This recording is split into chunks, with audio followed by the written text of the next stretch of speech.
glória a Deus, aleluia. Vamos dar início aí ao nosso... quem está responsável por ventiladores? Liga pra gente aí, alguns, uns 3 ou 4. Tem gente com calor. A Jô está com calor, Deus está com calor.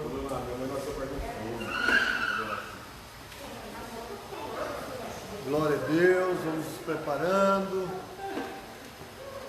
O pessoal da internet já está ok aqui? Está ao vivo já? Então vamos lá, pessoal? Vamos dar início? Pode ligar aquele ali para mim também, Varão. Você que está aí na internet, está chegando, está online, está ao vivo, vai se preparando aí. Nós vamos preparando aqui. Glória, tá? Pode ser aquele lá mesmo. Vamos orar? Pai, nós queremos consagrar e dedicar a nossa vida ao Senhor e queremos pedir em nome de Jesus que o Senhor nos abençoe, que o nosso tempo, Deus, de estudo seja altamente produtivo e que o Senhor possa falar e ministrar ao nosso coração no nome poderoso de Jesus. Abençoa os irmãos que aqui estão, os que estão, ó Deus, online, ao vivo, pela Facebook, e os que terão acesso no YouTube, que o Senhor possa ministrar ao coração deles a Tua palavra, em nome de Jesus. Amém? Pode se assentar. Pessoal, nós estamos estudando, como vocês sabem, sobre disciplinas espirituais. As disciplinas espirituais. Nós estamos tratando sobre a importância de você ter disciplina, de você se disciplinar a ter. Ontem eu estava conversando com uma pessoa e conversando exatamente sobre isso. Quando você vai construir uma casa, qual que é a parte mais importante? A fundação. O que adianta uma casa ser linda, maravilhosa, se ela não tem alicerce? Quando a Bíblia diz assim, a Bíblia fala assim que edificar uma casa sobre areia e edificar uma casa sobre a rocha. Que aqui, os dois que edificam, a Bíblia fala que vem ventos, os rios transbordam, lutas vêm, problemas vêm, mas aqueles que estão alicerçados na rocha suportam a tempestade, suportam as provações. E quem está alicerçado na areia, quebra. Quando a gente fala de disciplina espiritual, nós estamos falando exatamente dessa base. Se você não tiver disciplina no essencial, qual é o essencial? Oração, jejum, palavra, meditação. Vamos só recapitular rapidinho as aulas passadas. A pessoa não medita na palavra, não tem meditação, ela não gasta tempo pensando. Não adianta você ler 10 capítulos da Bíblia, 20 livros da Bíblia por dia, isso não é proveitoso. É necessário que você medite na palavra, que você pegue um capítulo e leia ele 10, 15, 20 vezes, e que você extraia desse capítulo lições que possam transformar a tua atitude, que possam mudar você por dentro, não é por fora. Esse é o conflito da religião, da religiosidade e da vida com Deus. Não adianta você andar igual crente, falar igual crente, pensar igual crente, usar o linguajar de crente, falar aquilo que você sabe que todo mundo quer ouvir, se aquilo não é real dentro de você. Porque a verdadeira transformação, ela começa dentro da gente para fora, e não de fora para dentro. Só que como é que a Bíblia fala? Romanos 10, 17 diz que a fé vem pelo ouvir e ouvir a palavra de Deus. Meu irmão, o Salmo 119 é o maior capítulo da Bíblia. Do que ele fala? Da importância da palavra de Deus na nossa vida. E quando você entende isso, você vai compreender a quantidade de vezes que Deus está dizendo: medita na minha palavra de dia e de noite. Medita, medita. Meditar não é ler. Eu li a Bíblia toda. O que importa você ler a Bíblia inteira se você não pratica? A gente encontra no evangelismo de rua, você encontra um monte de cara que cita a Bíblia de Gênesis e Apocalipse. O que adianta você conhecer a Bíblia toda se você não pratica nada? Fazendo a Bíblia um livro. um escudinho, olha, sou crente. Não adianta, irmão. O negócio é o que você pratica da palavra que importa. Ah, mas todos nós somos limitados, imperfeitos. Exato. O que a Bíblia diz? Aquele que começou a boa obra há de terminar até o dia de Cristo Jesus, até que cheguemos à estatura de varão perfeito, como foi Cristo Jesus. Quando eu era menino, falava com menino, agia com menino, mas depois que cresci, virei homem. E homem aqui não é a estatura de ser um homem adulto, é de ser homem na fé, varão na fé, varoa na fé. Quando a Bíblia fala a expressão varão, ele está dizendo alguém maduro na fé, alguém que não fica oscilando na fé, que gera estabilidade na fé. E aí semana passada, você pode ver o vídeo, você que está na internet, você vai lá no Igreja do Nazareno Rocha Eterna no Facebook ou no YouTube, você tem acesso à aula anterior. Nós tratamos sobre meditação. Tudo começa com a palavra. Olha, pastor, eu orei em línguas. Olha, pastor, eu arrepiei. Olha, pastor, eu tive experiência. Irmão, isso tudo é balela. Se a Bíblia não tiver na base da experiência, vai ser só uma experiência. Eu conheço gente que teve cada experiência com Deus, viu anjos, viu terremotos, tempestades. Meu irmão, é a palavra na base que vai realmente definir o caminho que você vai seguir até o fim. Então, meditar, ler, pega um capítulo e leia um dia, ou 2, ou 3. Nós estamos fazendo um dia. Você pode ficar mais de um dia se você quiser, mas assim, só deixa o capítulo quando aquele capítulo entrou dentro de você. Então você tira exortações, você tira promessas, e o mais importante de tudo, depois de uma boa meditação, a aplicação. Porque isso que importa, não é o que você conhece da Bíblia, é o que você pratica da Bíblia. Hoje nós vamos falar sobre oração, que é outra disciplina espiritual, que é uma guerra na igreja, que é uma guerra na vida pessoal de cada um, porque nós somos de resultados. Quando nós oramos e vemos os resultados, nós crescemos na oração. Mas quando nós oramos e não vemos o resultado, a nossa tendência é apagar na oração.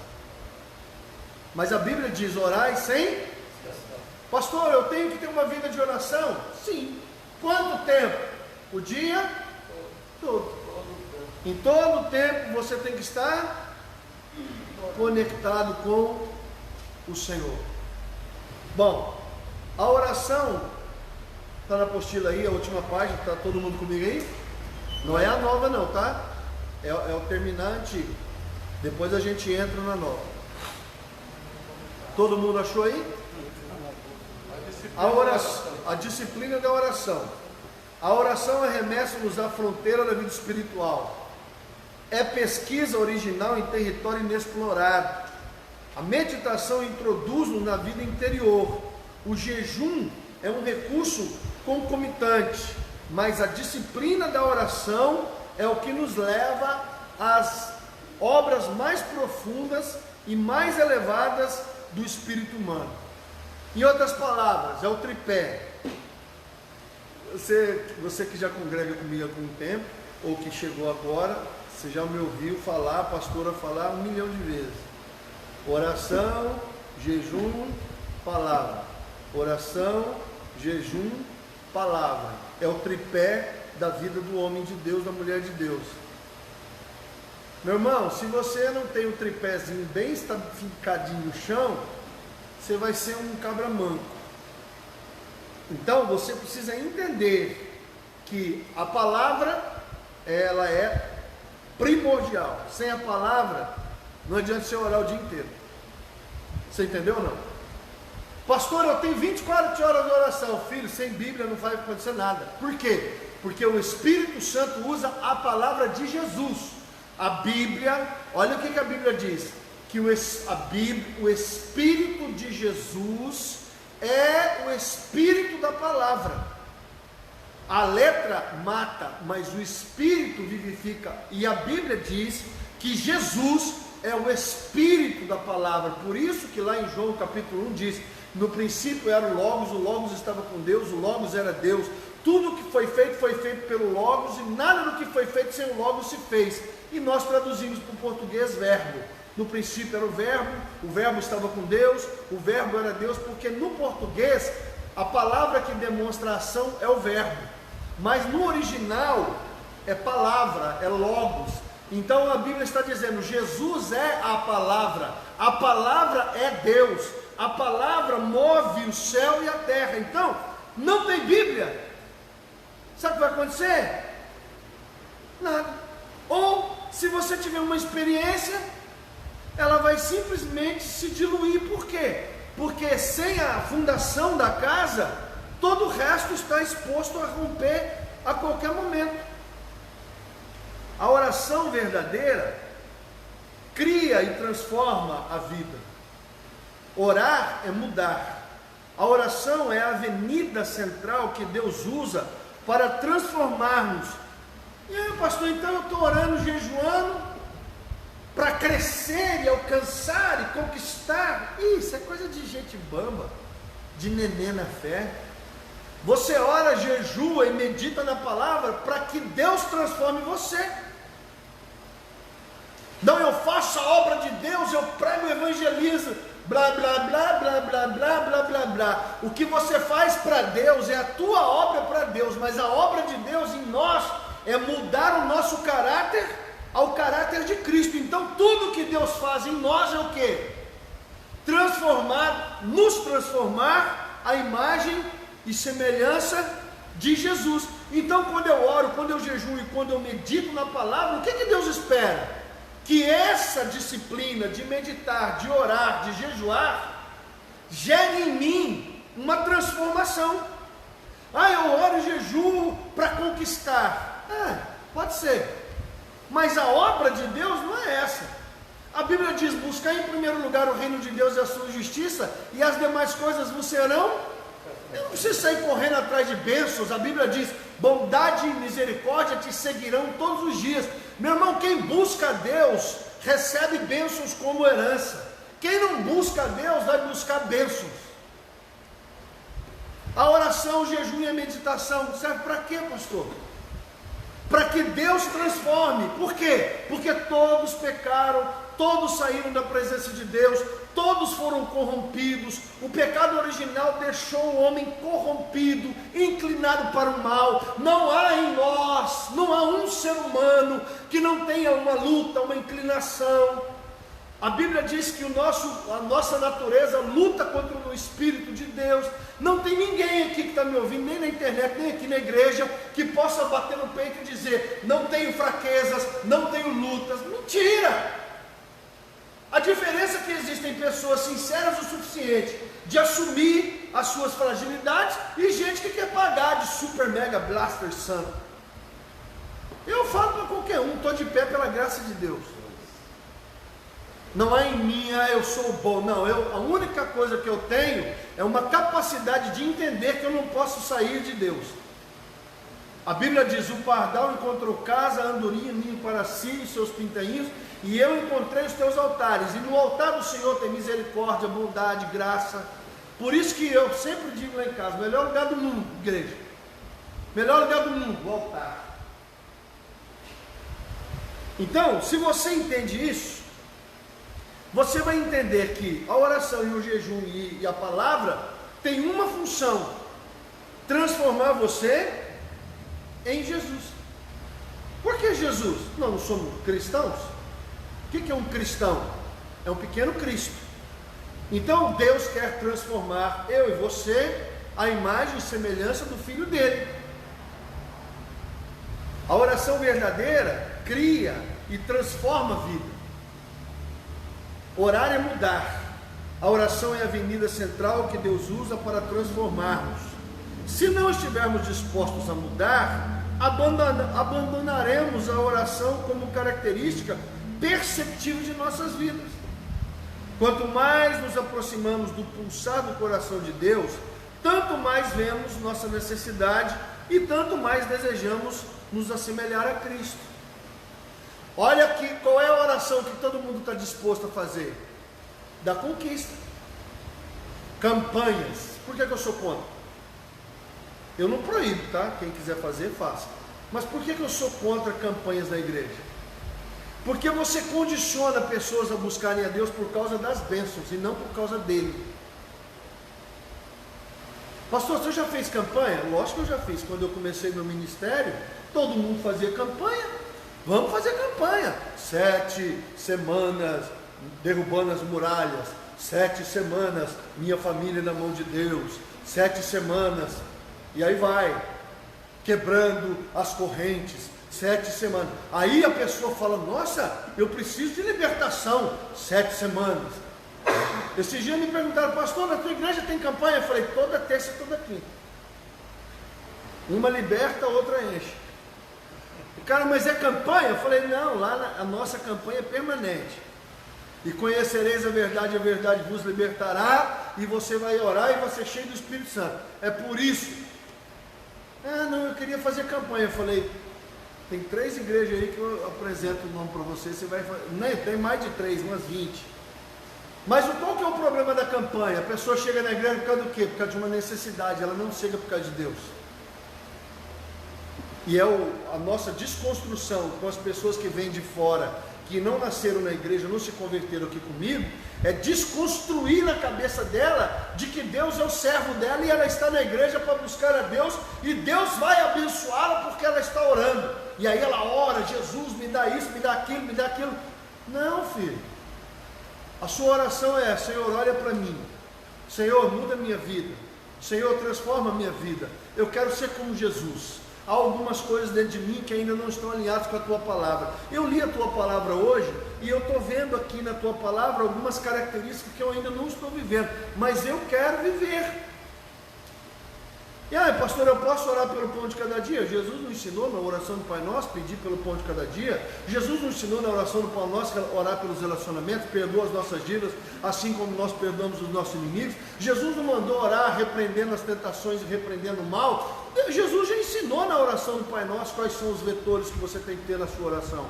Mas a oração começa com: Pai nosso que estás no céu, santificado seja o teu nome, venha a nós o vosso reino, seja feita a tua vontade, assim na terra como é no céu. Só depois que a base está estabelecida, qual é a base da vida do homem?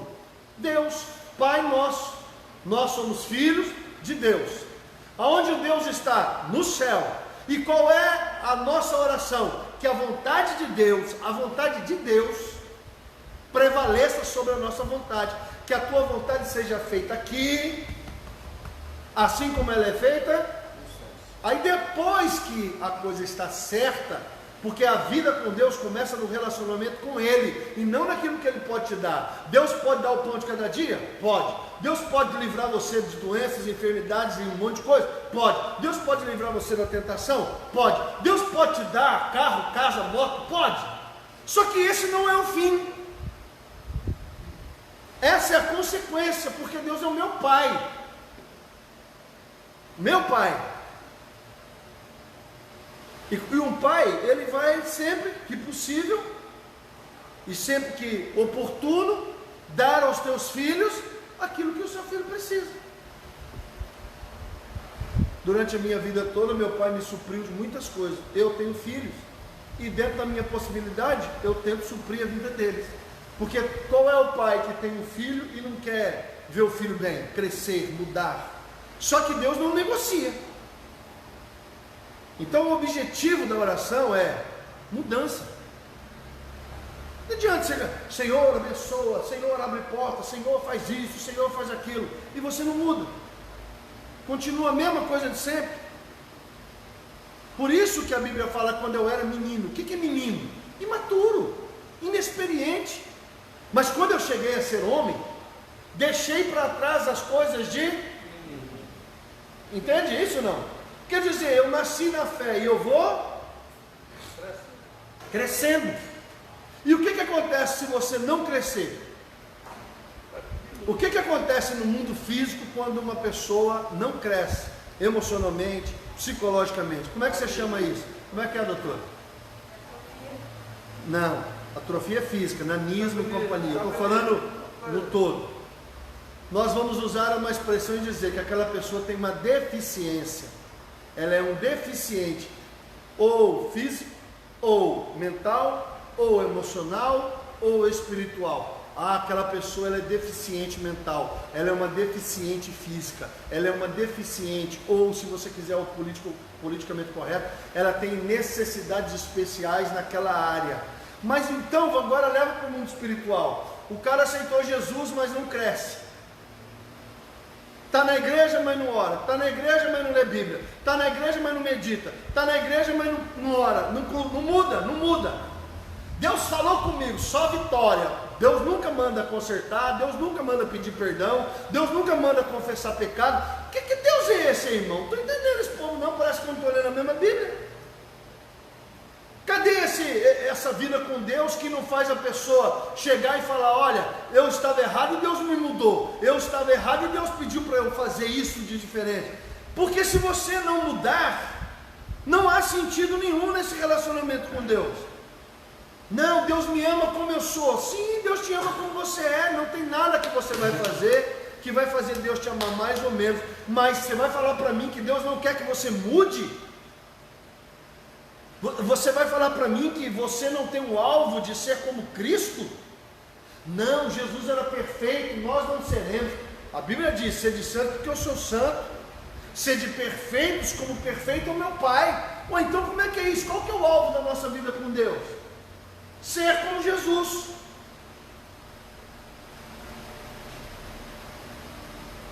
Todos quantos têm andado com Deus consideram a oração como principal responsabilidade das suas vidas. Martinho Lutero declarou: tenho tanto que fazer que não posso prosseguir sem passar 3 horas diariamente em oração.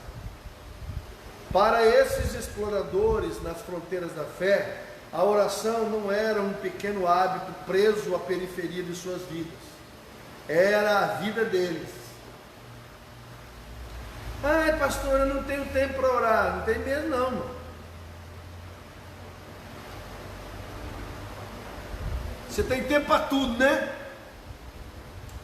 Horas e horas na Netflix, horas e horas na Amazon, horas e horas na televisão, horas e horas na internet, no Facebook, no WhatsApp, horas e horas fazendo tudo. Se você não tem tempo para orar. Por quê, pastor? Porque nós não entendemos a prioridade da oração. Se você não colocar Deus na prioridade, sabe o que vai acontecer?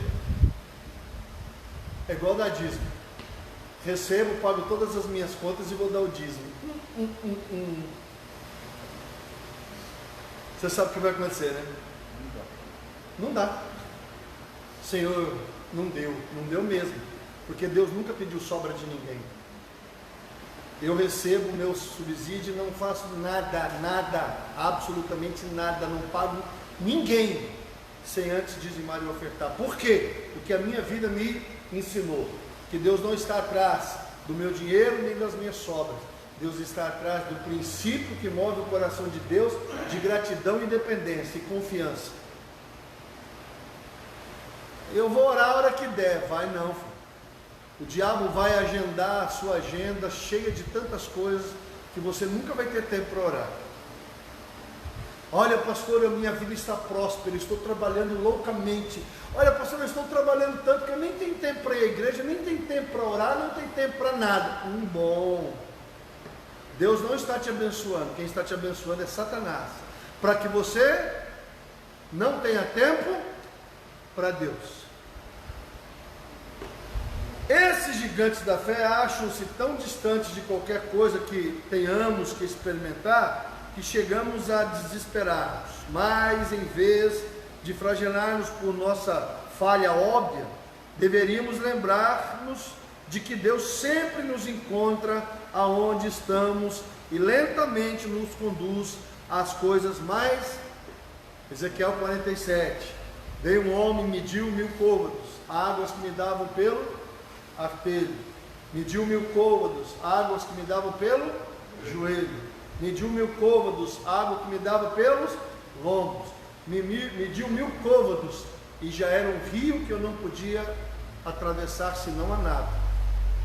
Então Deus vai conduzindo você para um aprofundamento. Uma vez Deus me disse: eu tenho te chamado para andar em águas profundas. Eu era novo convertido.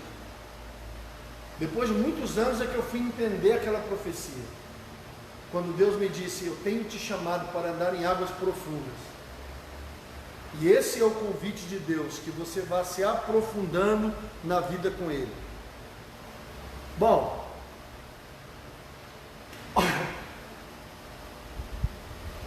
os suplicantes que encontramos na Bíblia agiam como se suas orações pudessem fazer e fizessem uma diferença objetiva. Eu já ouvi: eu não oro porque eu não acredito que a minha oração possa mudar nada. O apóstolo Paulo alegremente anunciou que somos cooperadores de Deus. 1 Coríntios 3,9. A obra de quem? De quem? Deus. Ah, então tá. Mas a gente acha que é nossa? Não, é de quem? Deus. Isto é, estamos trabalhando com Deus para determinar os resultados dos acontecimentos. Senhor, muda o Brasil, abençoa o presidente, transforma. Ou você acha que essa mudança que aconteceu no governo, de sair do comunismo ateísta satânico para a direita conservadora que preserva a pátria, Deus e a família, é fruto de quê? Oração. De quem? De várias igrejas que clamaram a Deus: Senhor, transforma o Brasil, aviva o Brasil, liberta o Brasil. Centenas de igrejas que há séculos vêm orando para que o Brasil viva o propósito de Deus. E Deus está fazendo. Isto vem como um verdadeiro livramento a muitos nós. Mas também coloca diante de nós uma tremenda responsabilidade. Estamos cooperando com Deus para determinar o futuro. Certas coisas acontecerão na história se orarmos corretamente. Devemos mudar o mundo pela oração. Que motivação maior necessitamos para aprender este sublime exercício humano?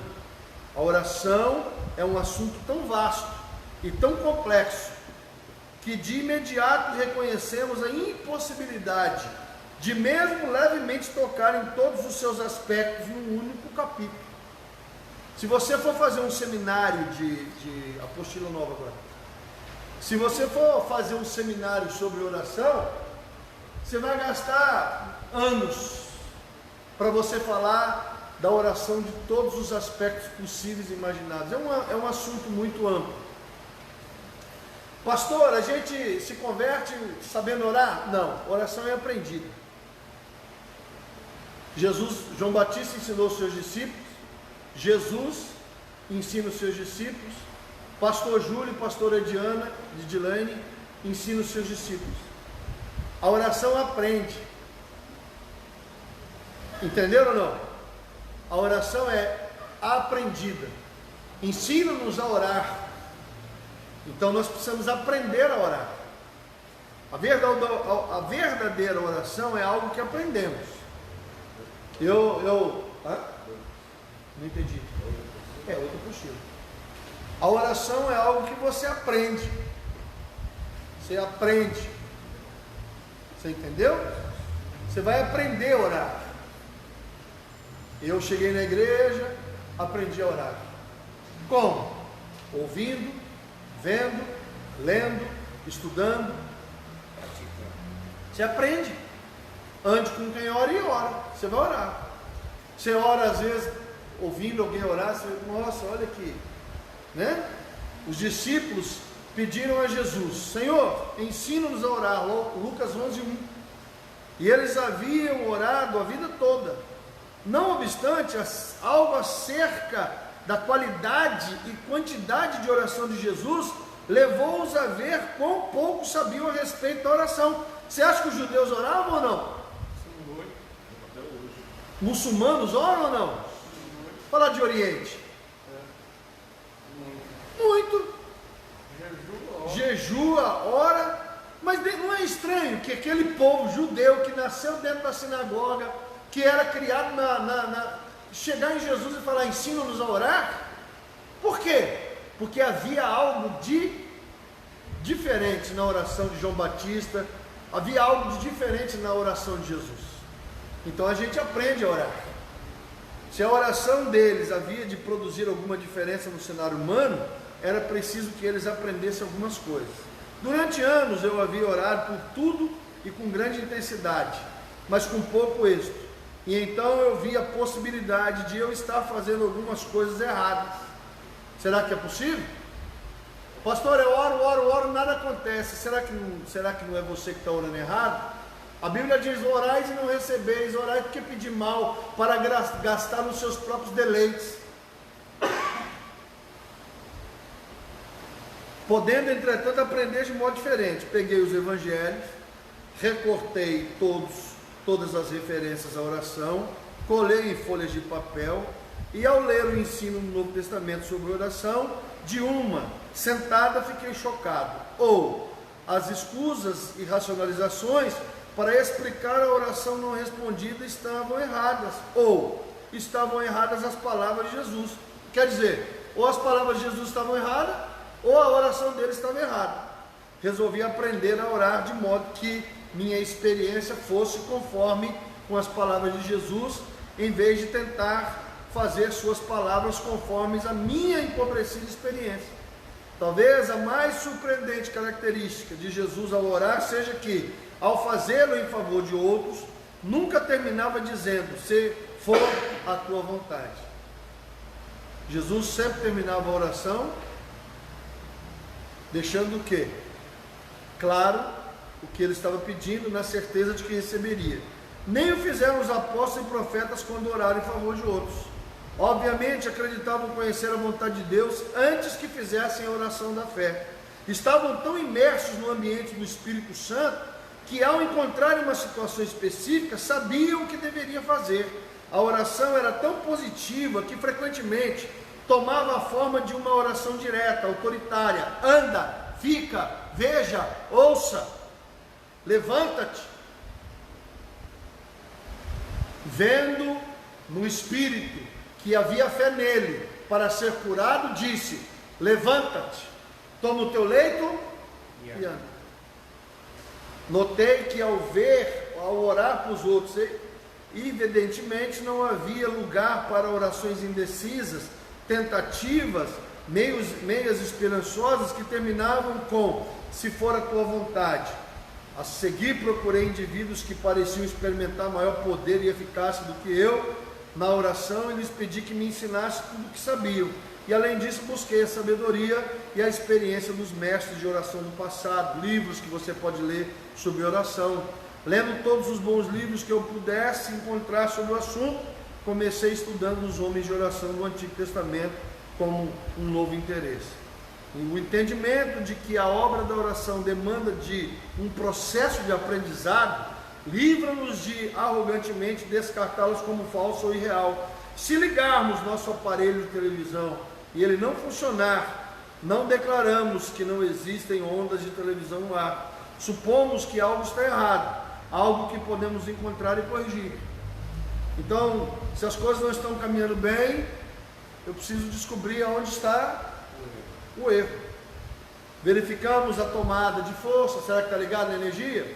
A chave, e até descobrimos o que está bloqueando o fluxo desta misteriosa energia que transmite imagem através do ar. Certificamos de que o problema foi localizado, o defeito consertado, e vendo se o aparelho funciona ou não. É assim com a oração. Podemos determinar se estamos orando de forma certa, se os pedidos se realizam. Se não, procuramos um defeito.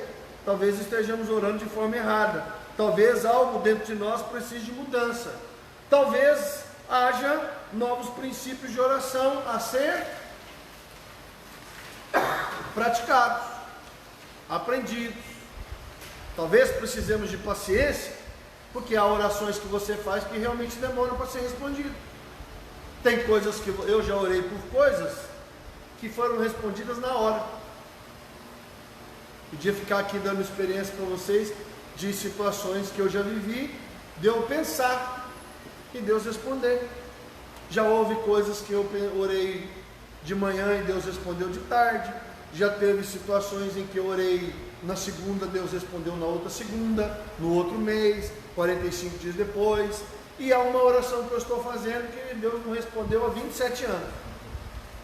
E toda vez que eu pergunto para ele, ele fala que ainda não é chegada a minha hora.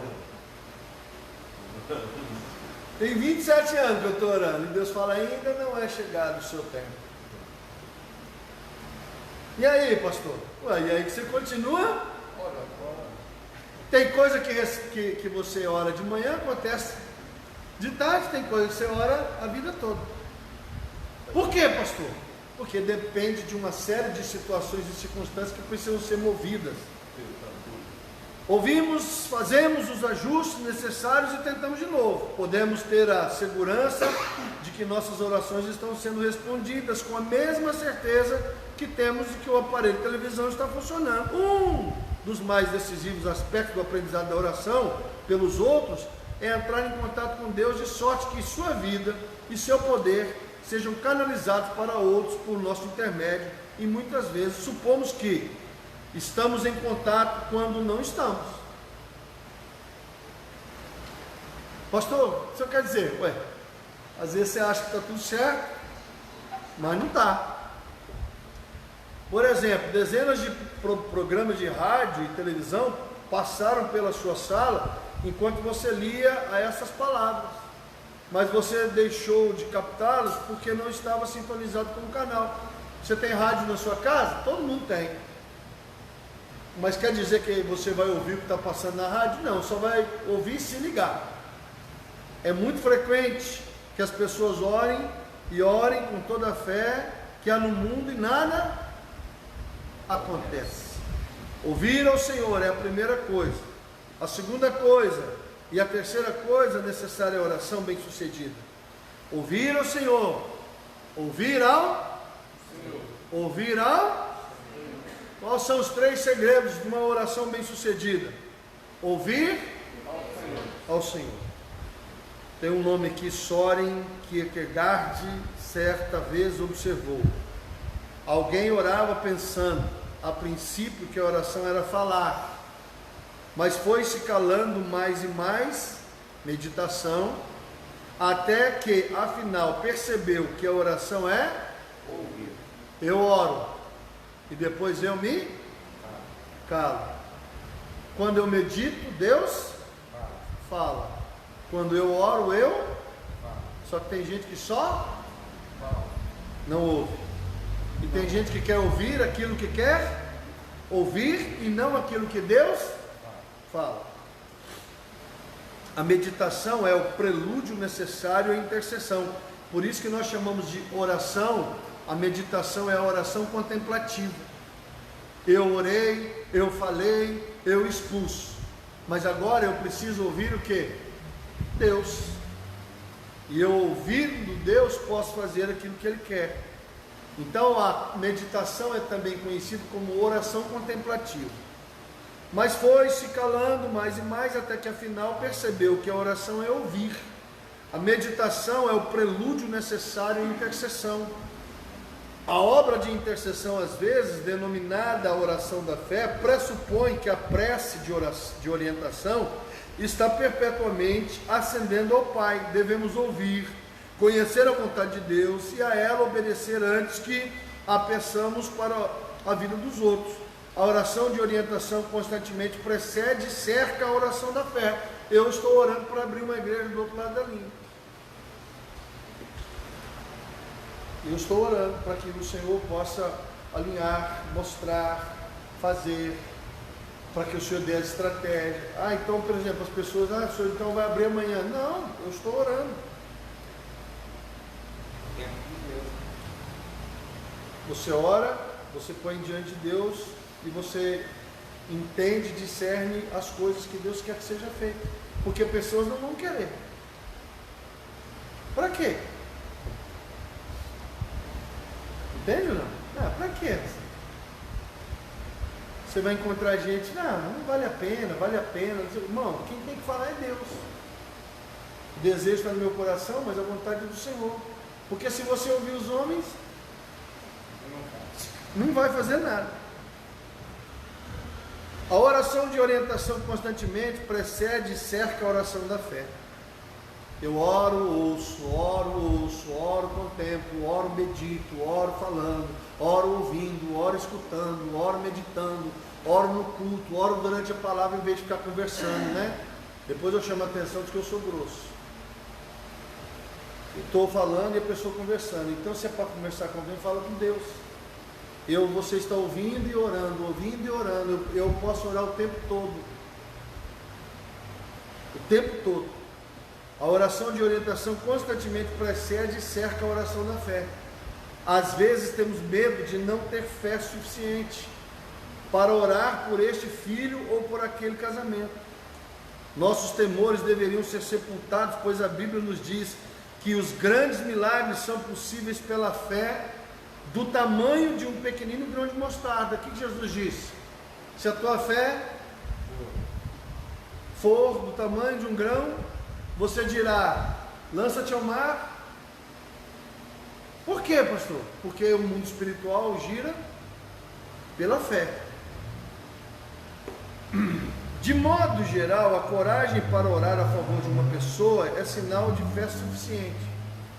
Com frequência, o que nos falta não é fé, mas compaixão. Você já reparou que a oração de Jesus, ela sempre estava alimentada por aquilo que ele estava sentindo, e se compadeceu Jesus. Um dos grandes problemas que nós temos da oração pelos outros é que a gente não se compadece como deveria. Sempre que você vai ver Jesus curando, Jesus salvando, Jesus tinha o quê? Compaixão. E Jesus se compadeceu. Parece que a verdadeira empatia entre o suplicante e o beneficiário da nossa súplica estabelece uma diferença. Quem já sofreu, quem já passou por um problema, ora como? Sabe a dor? Um cara que foi viciado em droga, um cara que sofreu abuso na infância, uma mulher. Quando uma pessoa passa por um problema e supera aquilo, ela sempre vai ter uma compaixão diferenciada. O que muitas vezes falta na vida da gente? Compaixão. E a oração sem compaixão, muitas vezes ela fica fraca. A Bíblia diz que Jesus compadeceu-se das pessoas. A compaixão foi um aspecto evidente de que toda a cura registrada no Novo Testamento foi movida pela compaixão. Não oramos pelas pessoas como coisas, mas como pessoas a quem amamos. Então, eu já ouvi, o senhor é um pregador chorão. Eu falo para todo mundo, eu não estou pregando aquilo que eu não sinto. Eu não estou falando de algo que está distante. Se você fala de algo que você está sentindo e vivendo, você vai se quebrantar. Porque você pode falar de algo que não faz parte da sua vida. Eu posso pregar de perdão e não perdoar, eu posso falar de amor e não amar, eu posso falar de fidelidade e não ser fiel, eu posso falar de um monte de coisa e não... Se tivermos compaixão e interesse dados por Deus, ao orarmos pelas outras coisas, a nossa fé crescerá e se fortalecerá. Com efeito, se verdadeiramente amarmos as pessoas, desejaremos a elas muito mais do que podemos dar-lhes, e isso nos levará a orar. O senso interior de compaixão é um dos mais nítidos indícios da parte do Senhor de que este é um projeto de oração para você.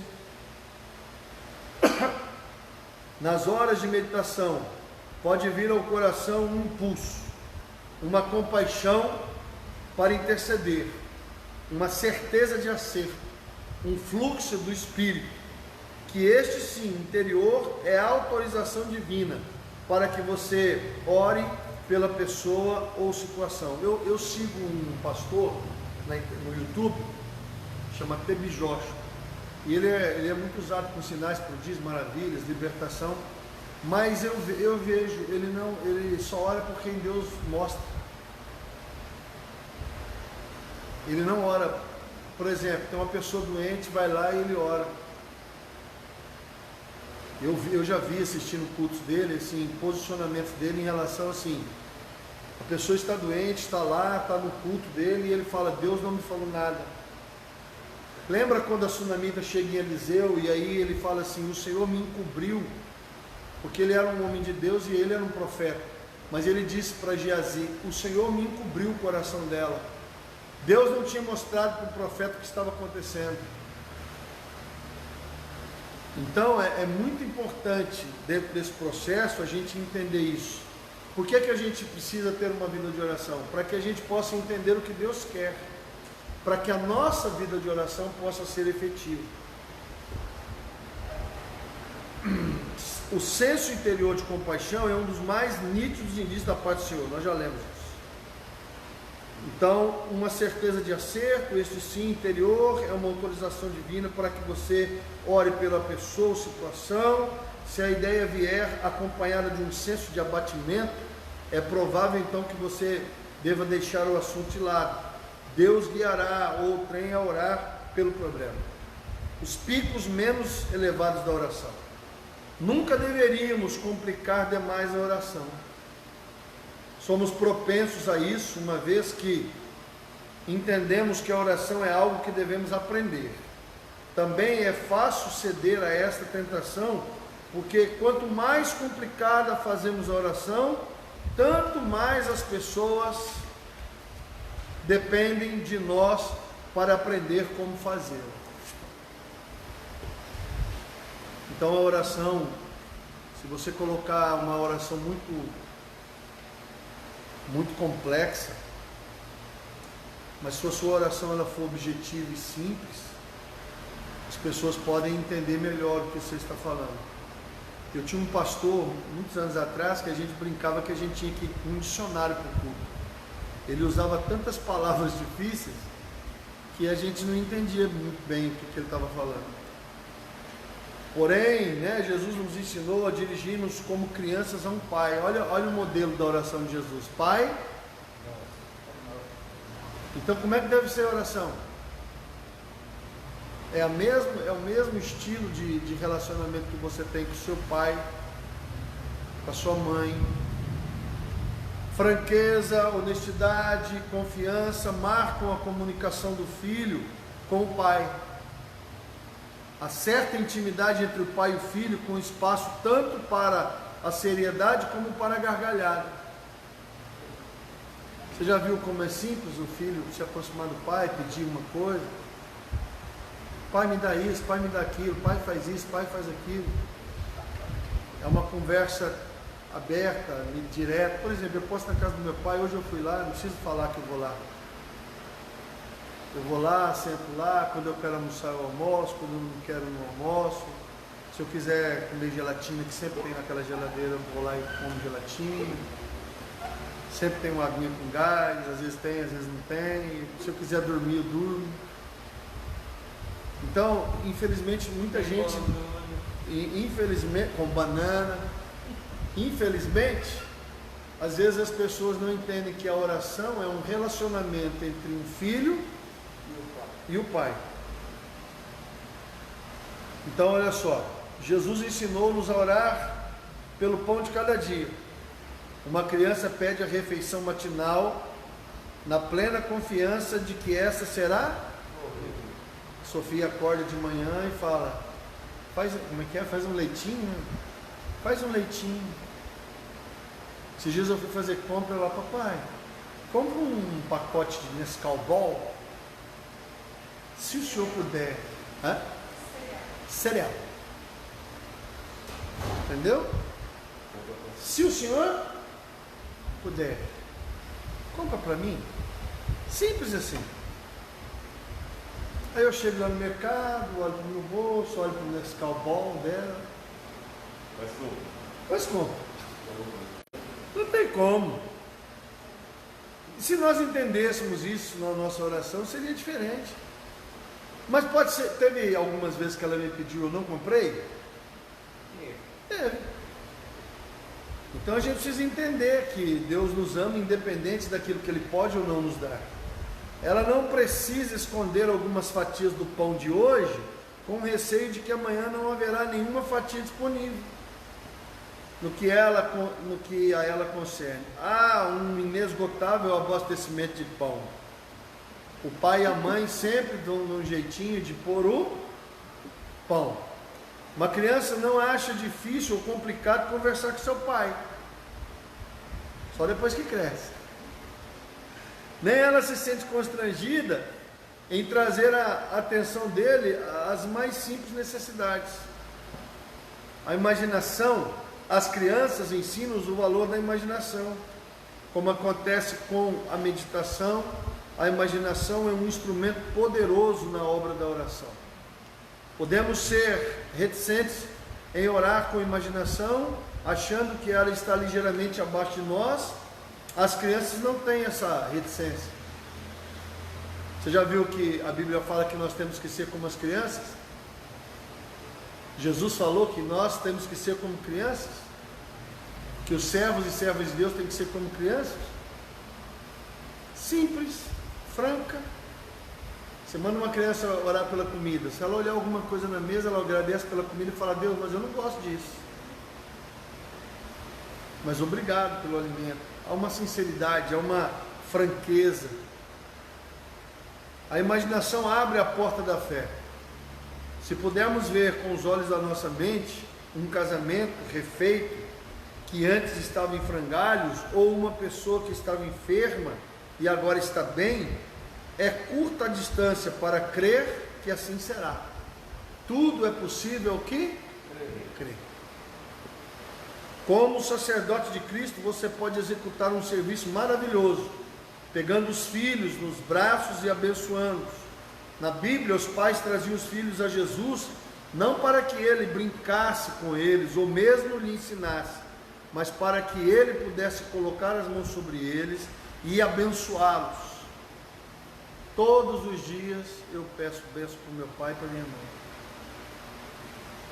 Eu peço bênção para os meus avós. Peço bênção, pedia porque eles já morreram todos. Eu nunca encontrei com um tio, ou com uma tia, ou com um vô, ou com uma avó, nunca, sem pedir a bênção. E eu considero a bênção dos meus pais mais valiosa do que qualquer coisa que eles possam me dar.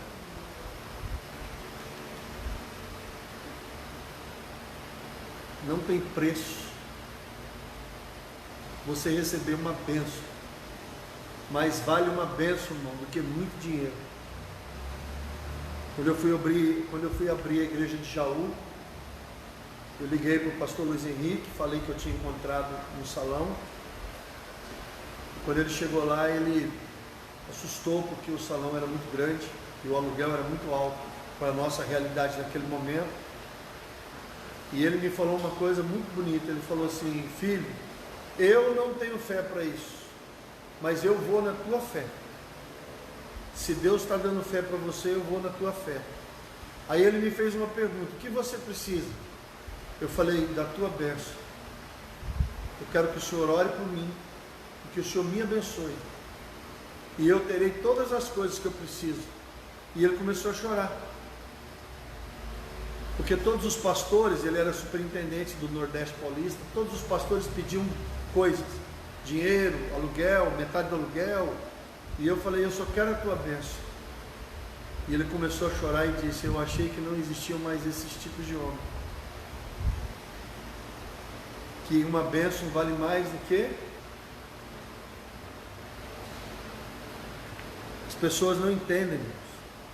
As pessoas às vezes vêm à igreja apresentar os filhos, ou pede para consagrar um carro, ou pede para consagrar uma casa, ou nem pedem porque se perdeu a estrutura de que a bênção do Senhor, ela é enriquecedora e pode mudar todas as coisas. Marcos 10, 13 e 16 fala sobre isso. E ele deu-lhes capacidade de fazer as mesmas coisas. Bem-aventurada a criança abençoada por adultos que sabem abençoar. Né? Tem gente que vai viajar: pastor, eu vou viajar, eu queria a tua bênção. Ninguém manda na minha vida. Não entendeu nada. Eu lembro uma vez, né, não sei se meu pai lembra, eu estava passando uma dificuldade terrível.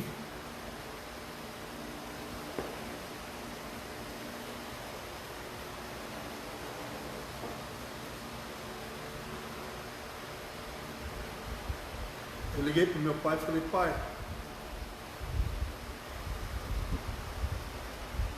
ora por mim, me abençoa. Irmãos, a bênção do Senhor, a bênção dos pais, as bênçãos dos avós, das pessoas mais velhas.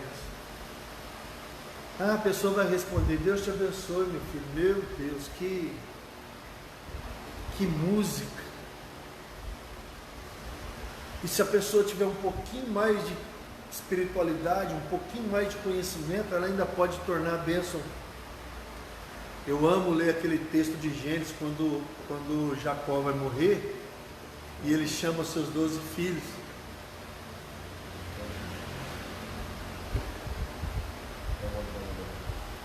Põe a mão aqui debaixo da minha coxa.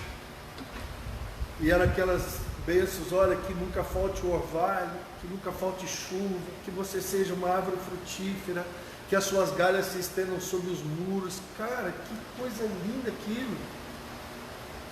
A bênção. Jamais devemos esperar até que sintamos disposição de orar, antes de orarmos pelos outros. A oração é como qualquer outro mistério ou situação. Talvez não nos sintamos com disposição de trabalhar, mas uma vez que nos damos ao trabalho, por um tempinho, começamos a gostar dele. Pode ser que não sintamos disposição para estudar piano, mas uma vez que tocamos o instrumento, por algum tempo, vamos sentir vontade de tocá-lo. Da mesma forma, nossos músculos de oração. Precisamos flexioná-los um pouco. É igual fazer exercício. Tem dia que você olha assim, né? Academia, correr, andar, pedalar. Você quer? Todo dia você acorda com vontade? Não. Hoje mesmo eu fiz exercício